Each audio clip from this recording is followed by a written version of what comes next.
Hi, welcome back to our channel. இந்த வீடியோவில் தினமொரு திருக்குறள் அதிகாரம்.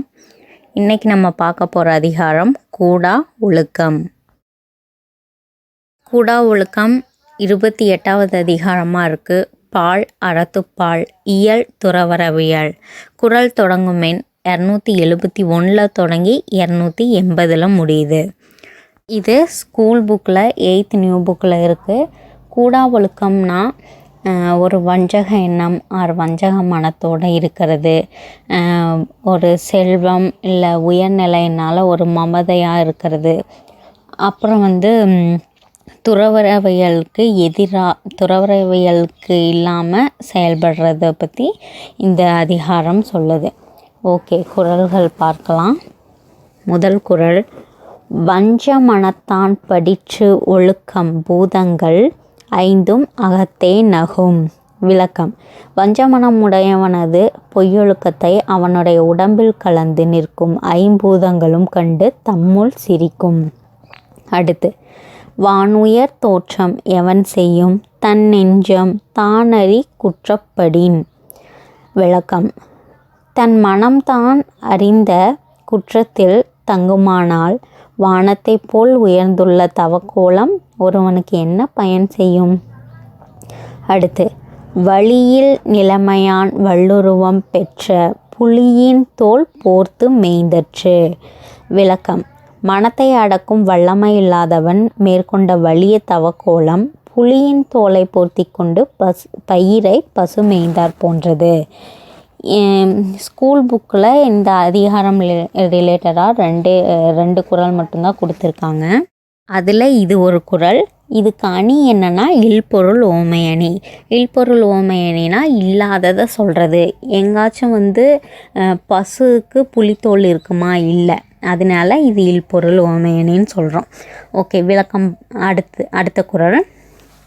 தவம் மறைந்து அல்லவை செய்தல் புதல் மறைந்து வேட்டுவன் புல் சிமிழ்த்தற்று. விளக்கம். தவக்கோலத்தில் மறைந்து கொண்டு தவமல்லாத தீய செயல்களை செய்தல் புதலில் மறைந்து கொண்டு வேடன் பறவைகளை வலைவீசி பிடித்தலை போன்றது. அடுத்து. பற்றற்றேன் என்பார் படிற்று ஒழுக்கம் எற்றென்று ஏதம் பலவும் தரும். விளக்கம். பற்றுகளை துறந்தோம் என்று சொல்கின்றவரின் பொய்யொழுக்கம் என்ன செய்தோம் என்று வருந்தும்படியான துன்பம் பலவும் தரும். அடுத்து. நெஞ்சில் துறவார் துறந்தார் போல் வஞ்சித்து வாழ்வாரின் வன்கணார் இல். விளக்கம். மனத்தில் பற்றுகளை துறக்காமல் துறந்தவரை போல் வஞ்சனை செய்து வாழ்கின்றவரை போல் இரக்கமற்றவர் வேறு எவரும் இல்லை. அடுத்து.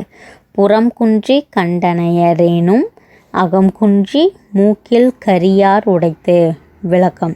புறத்தில் குன்றிமணி போல் செம்மையானவராய் காணப்பட்டாராயினும் அகத்தில் குன்றிமணியின் மூக்கு போல் கருத்திருப்பவர் உலகில் உண்டு. இந்த குன்றிமணிங்கிறது எங்கே பார்த்தோன்னு சொல்லுங்கள். ஒரே ஒரு விதை, அது திருக்குறளில் ஒரே ஒரு விதை இடம்பெற்றிருக்கும். அது என்ன? அதுதான் இந்த குன்றிமணி. அடுத்த குறள். மனத்தது மாசு ஆக மாண்டார் நீர் ஆடி மறைந்து ஒழுகு மாந்தர் பலர். விளக்கம். மனத்தில் மாசு இருக்க தவத்தால் மாண்பு பெற்றவரை போல் நீரில் மறைந்து நடக்கும் வஞ்சனை உடைய மாந்தர் உலகில் பலர் உள்ளனர். அடுத்து. இந்த குறள் ஸ்கூல் புக்கில் கொடுத்துருக்கு. கனைக்கொடிது யாழ்கோடு செவ்விது ஆங்கு அன்ன வினைப்படு பாலால் கொளல். பொருள். விளக்கம். நேராக இருந்தாலும் அம்பு கொடியதாக இருக்கிறது, வளைவுடன் இருப்பினும் யாழின் கொம்பு இனிமையை தருகிறது. அதுபோல மக்களின் பண்புகளை அவரவர் தோற்றத்தால் அல்லாமல் செயல் வகையால் உணர்ந்து கொள்ள வேண்டும். அடுத்து. மலித்தலும் நீட்டலும் வேண்டா உலகம் பழித்தது ஒழித்து விடின். விளக்கம். உலகம் பழிக்கும் தீயொழுக்கத்தை விட்டுவிட்டால் மொட்டையடித்தலும் சடை வளர்த்தலுமாகிய புறக்கோலங்கள் வேண்டா. ஓகே, இந்த அதிகாரத்தில் இருக்கிற குறட்பாக்கள் பார்த்தோம்.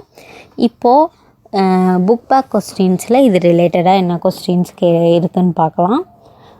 முதல் கொஸ்டின். வள்ளுருவம் பிரித்தெழுதுக. எப்படி பிரியும்? வள் ப்ளஸ் உருவம்னா வள்ள ப்ளஸ் உருவம் அல்லது வள்ளு ப்ளஸ் உருவம் அல்லது வன்மை ப்ளஸ் உருவம். இது எப்படி பிரியும்? வன்மை ப்ளஸ் உருவம். அளவு, வடிவம், நிறம், பண்பு இதெல்லாம் வந்துச்சுன்னா பண்பு தொகை மை விகுதி பிரியும். அதனால் வள்ளுருவம் வன்மை ப்ளஸ் உருவம். அடுத்து கோடிட்ட இடத்தை நிரப்புக. இதில் குறள் கொடுத்துருக்காங்க. இதில் கோடிட்ட இடத்தை நிரப்பணும். வழியில் நிலைமையான் வள்ளுருவம் டேஸ் புலியின் தோல் டேஸ் மெய்தற்று. என்னன்னு பார்த்தோம், பசு புலித்தோல் பொறுத்த மாதிரி இருக்குன்னு இந்த குறளுக்கு பொருள்னு பார்த்தோம். என்ன? வழியில் நிலைமையான் வள்ளுருவம் பெற்றம், பெற்றம்னா பசு, புலியின் தோல் போர்த்து மெய்தற்று. அடுத்து சீர்களை முறைப்படுத்தி எழுதுக. இது நம்ம கூட ஒழுக்கம் ரிலேட்டடான கொஸ்டின் தான். மாறி மாறி இருக்குது, நம்ம அதை முறைப்படுத்தணும். ஃபஸ்ட்டு என்ன வரும்? யாழ் கொடிது அன்ன கொள்ளல் கனை கொடிது வினைப்படு பாலால் செவ்விது ஆங்குன்னு கொடுத்துருக்காங்க. முதல்ல என்ன வரும்? கனை கொடிது. அடுத்து யாழ் கோடு, செவ்விது ஆங்கு, அன்ன வினைப்படு பாலால் கொள்ளல், இப்படி வரும். ஓகே, நம்ம இப்போ கூடா ஒழுக்கம் அதிகாரம் பார்த்து முடிச்சிட்டோம். அடுத்த வீடியோவில் வேறொரு அதிகாரம் பற்றி